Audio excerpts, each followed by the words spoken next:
Hi. Backgrounds are a significant question amongst us making videos at the moment. You can see that my background is in my office in church. It's full of cartoons. I love cartoons. If you've not been in my office before or you don't know me, then cartoons are what I'm about.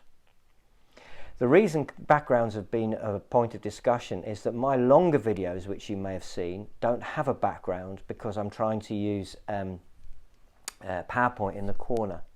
So different staff have been trying to put more interesting backgrounds on their devotionals. So here I am with the most cluttered background that you can imagine. But I was thinking this morning about what else was in the background in my life before all of this happened, that perhaps I took for granted, perhaps I didn't really notice. But now that I can't do those things or see those things, they've suddenly realized how precious they were to me. I wonder what you saw was in the background that now you miss, but at the time perhaps we weren't as appreciative as we should have been. Now, I don't mean this to be melancholy. Actually, I want it to be quite positive, because for me it's been encouraging to think, you know what, there are things that when I'm allowed to do them again, I'm really going to appreciate. I'm really going to see them with new eyes.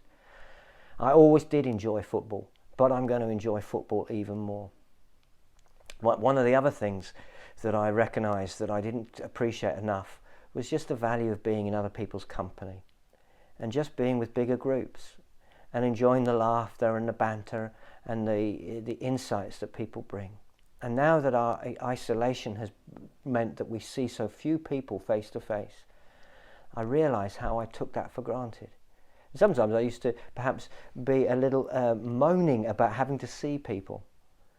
But I think that when this is over, I'm going to value being with people far more.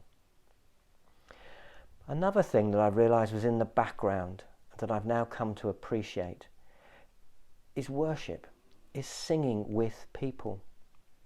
In Psalm 42, I'm just going to read these verses. It says, "These things I remember as I pour out my soul, how I used to go to the house of God under the protection of the Mighty One, with shouts of joy and praise."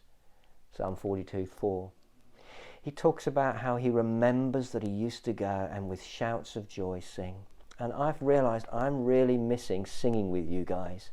I'm really missing hearing you belt out Amazing Grace or And Can It Be, or for us to just join together in the company of praise and worship. And I hope that when this is over, I'm going to value that experience all the more. And I'm going to look forward for us gathering together, coming through the doors of church together and being in his presence. Now, Deb has talked about 19 things to do, and I'm not going to give you 19 necessarily, but if this lasts for several months, then you might want to build up to 19. But because I'm gentle on you, let's just start with 3. I wonder if there are 3 things that you would recognise were in the background and you now want to give thanks for them. And you now want to make a commitment that when this is over, you're going to value and appreciate them and prioritise them in a different way.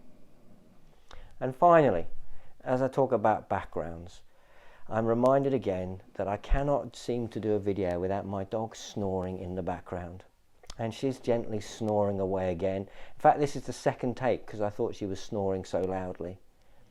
But maybe the background noise of my dog snoring is something to give thanks for and to appreciate her company and her faithfulness. I wonder what's been in your background that now we need to give thanks for and look forward to seeing it anew and afresh.